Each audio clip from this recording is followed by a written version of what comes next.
Hello everyone, welcome to KC lovers review. अभी मैं जिन ड्रामे को एक्सप्लेन करने वाली हूँ वो सारे नेटफ्लिक्स का top most popular romantic Korean drama है 2020 से लेकर 2022 तक का।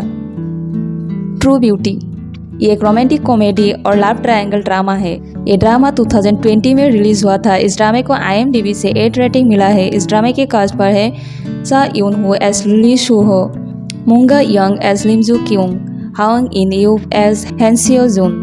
ट्रू ब्यूटी एक 18 साल की लड़की लिमजू क्यूंग की है जिसके पास अपनी उपस्थिति के बारे में एक हीन भावना है। उसके परिवार द्वारा लगातार डिस्क्रिमिनेशन किया जाता है और उसके साथियों द्वारा उसे बदसूरत माना जाता है और स्कूल में टॉर्चर भी किया जाता है, जिसके लिए वो इंटरनेट पर मेकअप ट्यूटोरियल वीडियो देखकर मेकअप करना सीखना शुरू करती है।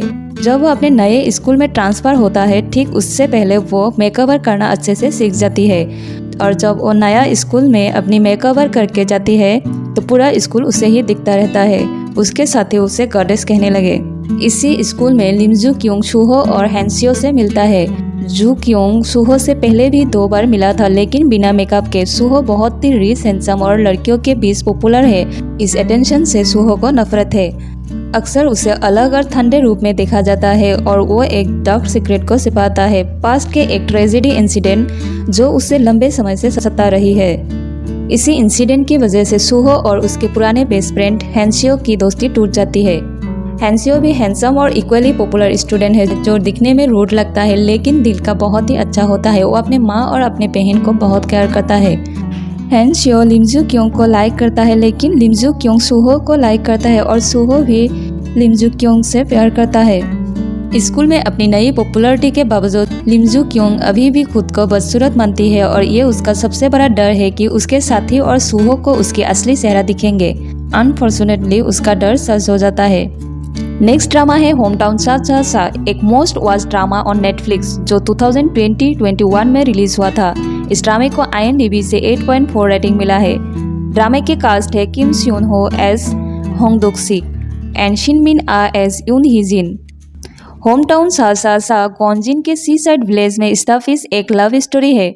बड़े शहर में रहने वाली एक इंटेलिजेंट और ब्यूटीफुल डेंटिस्ट यून ही जिन अपनी नौकरी खो देती है जब उसने क्लिनिक के हेड डॉक्टर पर प्रॉफिट के लिए पेशेंट्स को ट्रीटमेंट ज़रूरत से ज़्यादा करने का आरोप लगाया। तब वो समुद्र के किनारे गांव गॉन्जिन में चली जाती है और उसकी मुलाकात होंगदू सिक से होती है। होंगदू सिक को वहाँ के लोग सिप ऑफ होंग कहता है क्योंकि वो बड़े की देखभाल करता है और किसी भी छोटे काम से नहीं कतराते हैं। होंगदू सिक लगातार हेजिन को मुश्किलों से बाहर निकलने में मदद करता है। धीरे धीरे उन दोनों एक दूसरे को पसंद करने लगते हैं, लेकिन होंगदू सिक के एक डार्क सीक्रेट होता है जो ड्रामे के एंड में रिवील होता है। क्रैश लैंडिंग ऑन यू एक हाई रेटिंग ड्रामा। ये ड्रामा दिसंबर 2019 में रिलीज हुआ था। इस ड्रामे में टोटल 16 एपिसोड्स है। इस ड्रामे को IMDb से 8.7 रेटिंग मिला है। ये कहानी है south Korean business women Yoon Seri और North Korean army captain Ri Jeong Hyeok की।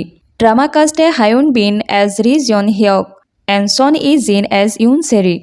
यून सेरी एक सक्सेसफुल बिजनेस वुमेन और अपनी फैमिली बिजनेस संभालने के लिए उसकी पिता की पसंद है।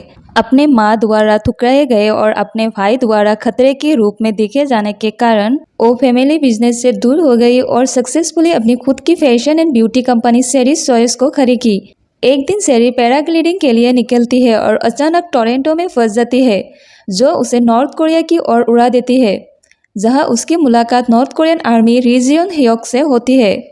घर जाने के लिए बेताब सेरी को हेल्प करने के लिए री जियोन सहमत होता है और उसे अपने साथ घर ले जाती है ताकि वो उसे वापस साउथ कोरिया ले जाने के लिए प्लान बना सके। इसी बीच वो दोनों एक दूसरे को पसंद करने लगते हैं। 2 देशों के बीच तनाव के बावजूद वो दोनों एक दूसरे के प्यार में पड़ते हैं।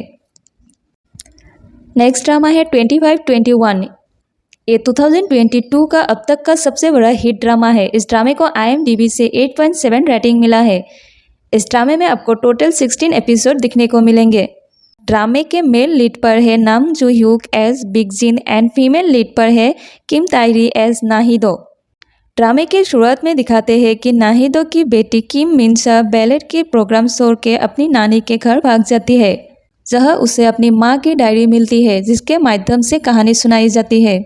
1998 में नाहिदो सियोनजोंग गर्ल्स हाई स्कूल के तलवारबाजी टीम के मेंबर है, लेकिन IMF संकट के कारण टीम को डिसबैंड किया जाता है। ऐसे समय में जब सपने पहुंच से बाहर हो जाते हैं और अपने एम्बिशंस के पीछा करता है, तभी वो एक मेहनती लड़का बैग इजिन से मिलता है जो अपने जीवन को फिर से बनाना चाहते हैं।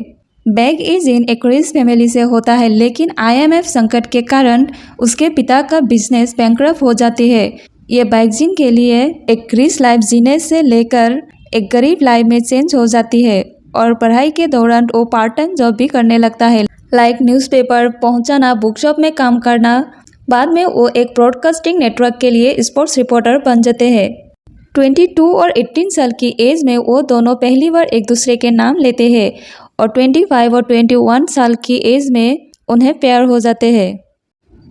बिजनेस प्रपोजल ये 2022 में रिलीज हुआ था। इस ड्रामे को IMDb से 8.7 रेटिंग मिला है। इस ड्रामे में टोटल 12 एपिसोड्स है। ड्रामे के कास्ट में है Ahn Hyo Seop as Kang Tae Mu, Kim Sejeong as Shin Hari. Shin Hari एक अकेली लड़की है और एक कंपनी में काम करती है। उसकी फ्रेंड जिन यंग सियो जो बहुत ही रिच फैमिली से है, जो शिन हैरी को एक ब्लाइंड डेट में उसकी जगह लेने के लिए कहता है और यहाँ तक कि इस काम के लिए पैसा भी देता है। शिन हैरी उसकी फ्रेंड की प्रपोजल को एक्सेप्ट कर लेती है और वो जिन योंग सियो के रूप में ब्लाइंड डेट में चली जाती है। जब वो अपनी ब्लाइंड डेट को देखती है तो शिन हैरी चौंक जाती है क्योंकि उसकी ब्लाइंड डेट और कोई नहीं, कंग ताइमू है। वो उस कंपनी के CEO है जहाँ शिन हैरी काम करती है।